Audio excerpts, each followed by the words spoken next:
Hello student, welcome back to the channel. बच्चों, आज के टॉपिक पे मैं डिस्कस करूंगा इलस्ट्रेशन नंबर 17 का ट्रांजिशन नंबर 5।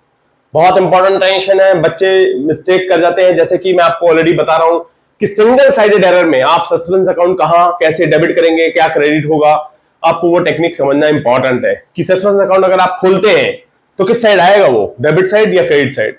तो जिस टेक्निक से मैं आपको ये बता रहा हूं, आपकी सारी की सारे डाउट यहां पर क्लियर हो जाएंगे। तो बच्चों, स्टार्ट करने से पहले मैं बता दूं, मैं करा रहा हूं class 11th accounts chapter number 17 rectification of errors.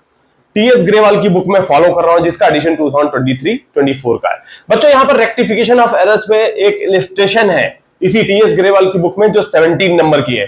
तो मैं ऑलरेडी आपको कुछ क्वेश्चंस, इनफैक्ट मैं प्रैक्टिकल प्रॉब्लम्स भी करा चुका हूं और इलस्ट्रेशंस भी मैं ये करा रहा हूं। तो हम यहां पर बात करेंगे इलस्ट्रेशन नंबर 17 में transition number 5।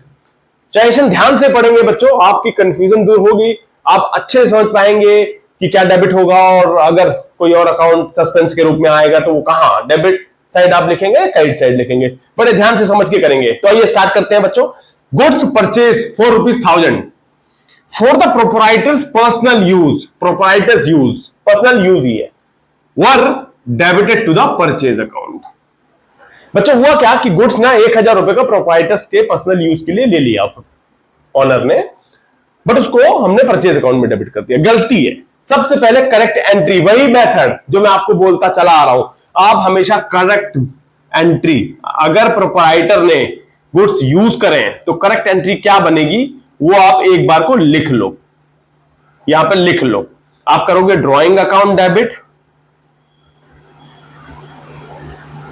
To purchase account, ये करोगे क्योंकि गुड्स यूज किया है, ठीक है, और परचेज में से माइनस कर लोगे क्योंकि आप खरीद के लेके आए थे ना गुड्स, वो ये एंट्री होनी चाहिए। हुआ क्या बच्चों, ये ध्यान दो, जो हुआ वो देखो। रॉन्ग, गलत क्या हुआ, गलत हुआ कि परचेज अकाउंट में डेबिट हो गया, वो डेबिटेड टू देखो, goods purchase for ₹1000 for the proprietor's use were debited to purchase account. आप ये सोचो कि जो पर्सनल यूज के लिए आया, इन्होंने क्या करा, परचेज अकाउंट को डेबिट कर लिया,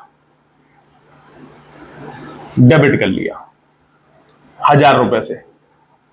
सिर्फ ये है, इन्होंने डेबिट एंट्री की तरफ, बच्चों ध्यान दो, बहुत ध्यान दो, इंपॉर्टेंट, कि डेबिट साइड की एंट्री उन्होंने जो ड्राइंग में करनी थी वो परचेज में डेबिट कर लिया।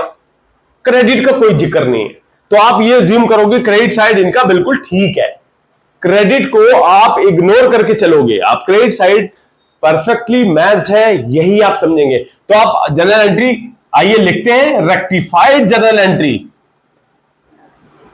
रेक्टिफाइड एंट्री क्या लिखेंगे, सबसे पहले जो मिस हो गया है, drawing account, drawing account debit to, आप ड्रॉइंग को 1000 से डेबिट कर लेंगे इसको मैच करने के लिए, और ये जो डेबिट हो गया गलती से, डेबिट परचेज, ये आप क्रेडिट कर दोगे ताकि इस डेबिट को आप खत्म कर सको। परचेज अकाउंट 1000 रुपए। बच्चों यहां पर ध्यान दो, कोई सस्पेंस अकाउंट नहीं आया, सिर्फ आप ये ध्यान दो कि जो डेबिट उन्होंने परचेज को कर दिया वो ड्राइंग को करना था। तो आप थोड़ा सा दिमाग में आप ये सोचो कि एक तो ड्राइंग को डेबिट करोगे और इस डेबिट का क्रेडिट कर दोगे, तो ऑटोमेटिक आपकी जनरल एंट्री बैलेंस हो गई ना, डेबिट और क्रेडिट साइड एकदम बैलेंस है। जहां पर बैलेंसिंग फिगर आपकी डेबिट और क्रेडिट इक्वल है, वहां पर आप सस्पेंस अकाउंट नहीं खोलेंगे। तो बच्चों में समझ में आता है, मुझे ये लगता है कि इस टेक्निक से शायद आपको कोई भी जनरल एंट्री लिखने में कोई दिक्कत नहीं होगी। तो इस तरह से हम कंप्लीट करते हैं इलस्ट्रेशन नंबर 17 का ट्रांजिशन नंबर 5, जो कि रेक्टिफाइड जनरल एंट्री के रूप में drawing account debit to purchase account, इस तरह से आप रेक्टिफाइड जनरल एंट्री लिखेंगे। तो please like, share and subscribe. Thank you, thanks for watching.